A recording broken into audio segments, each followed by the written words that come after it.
In 1962, when US President John F. Kennedy visited India with his wife Jacqueline Kennedy, one of the most iconic images from the trip showed Prime Minister Jawaharlal Nehru entertaining Jacqueline Kennedy with a snake charmer. Now, for decades, that was India's image abroad.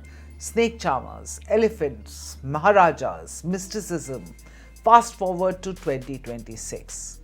On June 21st, nearly 300 million people across 180 countries are expected to roll out yoga mats and celebrate International Yoga Day. From New York to Nairobi, from Tokyo to Riyadh, from London to Sydney. And suddenly, India's most powerful export is not a movie, a missile, or a smartphone. It is a 5,000-year-old practice called yoga.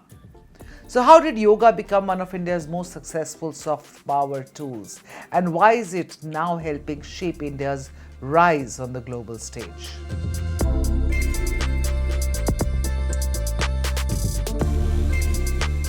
For decades, India's soft power had a familiar face. It was Bollywood. Indian films, music, movie stars built enormous popularity across the world, whether it was Egypt, Russia, Nigeria, Japan, Afghanistan, Middle East. Bollywood became India's cultural ambassador. But over the last decade, something changed. Yoga moved from the margins to the center of India's global outreach. And unlike movies, yoga crosses language barriers. Unlike politics, it is largely non-partisan. And unlike religion, it is increasingly viewed around the world as a universal practice focused on physical and mental well-being. That combination makes it one of the most effective soft power instruments any country possesses. The turning point came in 2014. Soon after becoming Prime Minister, Narendra Modi took a proposal to the United Nations. The idea was remarkably simple: declare June 21st as International Yoga Day. What happened next surprised many observers. An extraordinary 175 countries co-sponsored the resolution, one of the highest levels of support ever seen for a UN initiative. In December 2014, the proposal was adopted, and from 2015 onwards, the world began celebrating International Yoga Day every June 21st. So what started as a diplomatic initiative soon evolved into a global movement. Perhaps the clearest measure of yoga's global reach is where all it has gained acceptance. Consider Saudi Arabia, home to Islam's two holiest cities and traditionally one of the world's most conservative societies. Yet yoga is becoming increasingly popular there. India and Saudi Arabia have even signed cooperation agreements to promote yoga as a tool for physical fitness, mental wellness, and healthy living. And Saudi Arabia is not alone.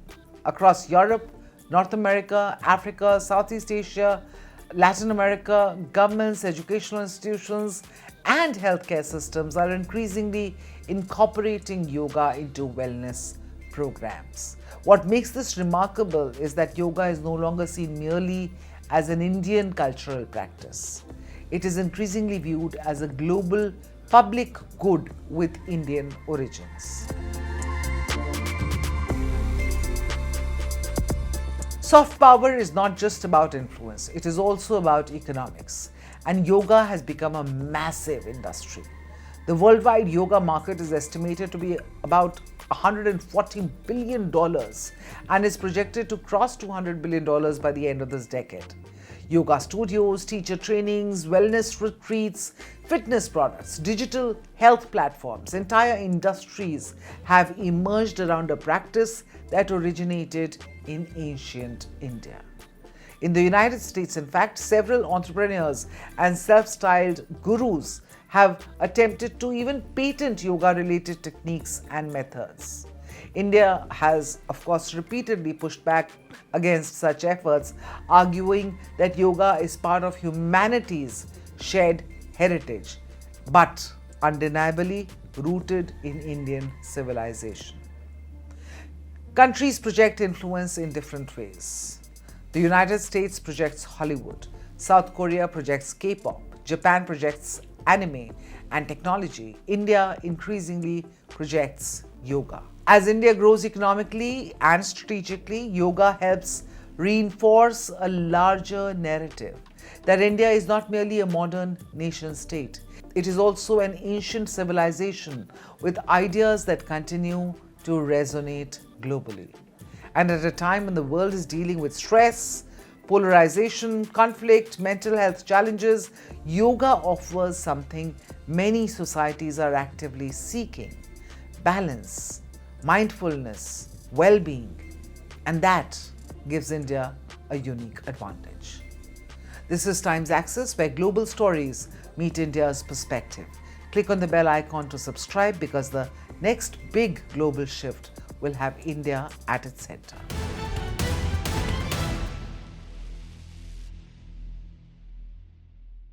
If they had a nuclear weapon, you would The old rules are breaking. Alliances are shifting. Apologise again to the victims of the paedophile Jeffrey Epstein. Wars are redrawing maps. Oil routes can shake economies overnight. One election in America can impact markets in Mumbai. no tax on tips. One move by China can alter the balance in Asia. One conflict in West Asia can hit every Indian household. This is no longer a distant story. This is our story. Your story. Because for the first time in decades, India is not watching from the sidelines. India is rising. India is negotiating. India is balancing rivals. India is building military strength.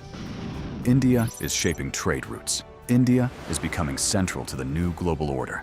And yet, most global news is still told through someone else's lens. Washington's lens, Beijing's lens, London's lens. But where is India's lens? Where is the platform that explains the world from our perspective? Welcome to India's Axis, a new destination for geopolitics, strategy and power seen through India's eyes. From Neighborhood Watch to the biggest global stories that matter to you. Why tensions in the Taiwan Strait matter to India. How one move by China can affect India's security. What turmoil in Pakistan means for regional stability. How Bangladesh, Sri Lanka, Nepal, and Bhutan shape India's neighborhood. Why oil choke points can hit your wallet. How wars abroad can reshape India's security. This is not noise. This is not shouting. This is not recycled headlines. This is sharp, intelligent storytelling. Daily explainers, war room analysis, strategic conversations. Because news is everywhere, but perspective is rare. And in the age of confusion, clarity is power. Axis is for the audience that wants more than headlines. The axis of global power is shifting. India is at the center of that shift. It's time the world was explained accordingly. To understand the world through India's strategic lens. Subscribe now.